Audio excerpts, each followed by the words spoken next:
Good afternoon, everyone. This is Ryan Jackson from Ryan Jackson LLC. Hope you all are doing good today. Hope you had a good 3-day weekend. Trust that you're doing well out there. And I'm going to get into the topic for this video. Michigan basketball coach Juwan Howard was given a 5-game suspension on yesterday by the university for the slap of Wisconsin assistant coach on Sunday after Sunday's 77-63 loss in Madison. So he was given 5 games and was fined $40,000. Wisconsin coach Greg Gard was fined $10,000 for his role for unsportsmanlike conduct. $10,000. That's a joke. But like I said, Wisconsin's assistant coach Krabenhoff, I believe that's his name. Can't remember his first name. Krabenhoff. He was he didn't get nothing. And it's been said that he pushed 2 Michigan players. And he probably said something. I'm sure he did.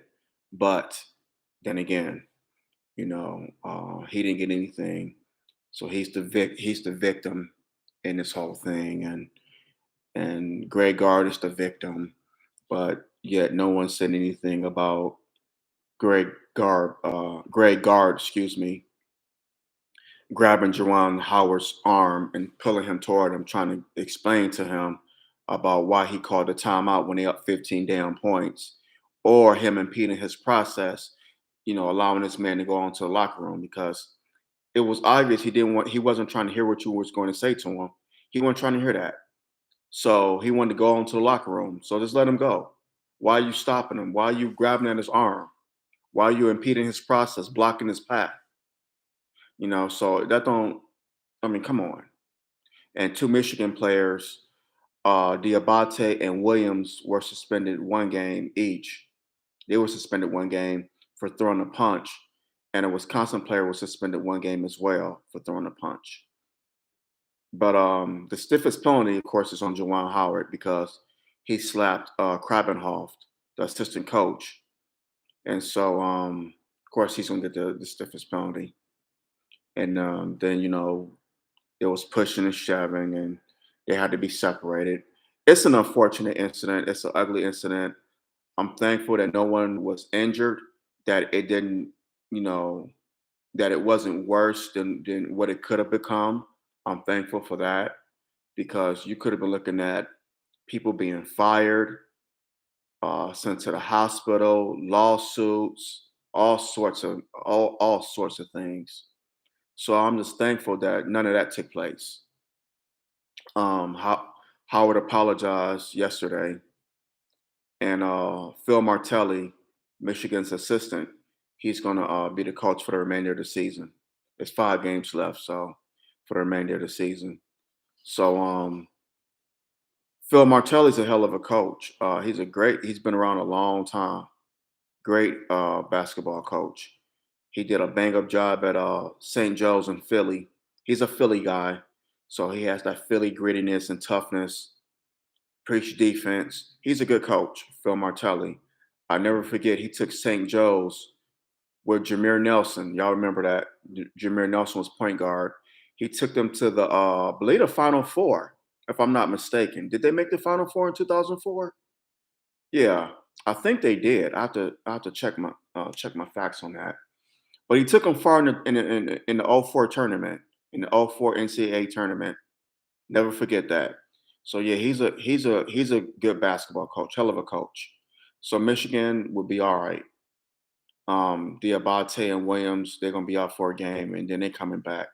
So you know, they're pushing toward the Big Ten tournament, and then from then on, it's all hands on deck. Try to get into the tourney, and so we shall see. But I think the punishment was fair and just. But I just wish Wisconsin's side, because they played a role in this too. It all wasn't on Juwan Howard in Michigan. They played a role in this too. They want to sit there and say, the media want to sit there and portray that Michigan were the main culprits. No, Wisconsin played a part in it too, because Juwan Howard is not going to just up and swing at somebody. That man said something to him. Believe that man put his hands on his players too. That's why Juwan reacted the way he did. Because anyone that know Juwan Howard and that has seen him over the years, he's a he's a low key, chill type dude. He doesn't, he's just an even tempered dude. Of course, when he's coaching, he gets fired up because that's what all coaches do. They all do that, all of them. Hell, Lenny Wilkins was very mild mannered. He got fired up coaching when he was coaching Cleveland and Atlanta Hawks. He would get fired up. But for Juwan to take a swing, something had to be said, and that man put his hands on his players. I believe that in my hardest of hearts. Because there's no way Juwan Howard just gonna walk up and just swing on somebody. It's no way. You can't convince me otherwise. And I will stand on that hill. Something was said. But of course, like I said, Krabbenhoft and Guard are the victims. Mhm. But anyway, whatever. Like this video. Drop your comments below. Let me know what you think. Let me know, how you feel about this. We don't have to agree, but let's disagree. But let's agree, excuse me. Let's agree to disagree without being disagreeable, please, even about this. So drop your comments below, hit that like button, smash it down, and subscribe to the channel. Our brother needs your love and support. All right, y'all. Till next time, I love y'all. Take care and God bless. I'm out. Peace.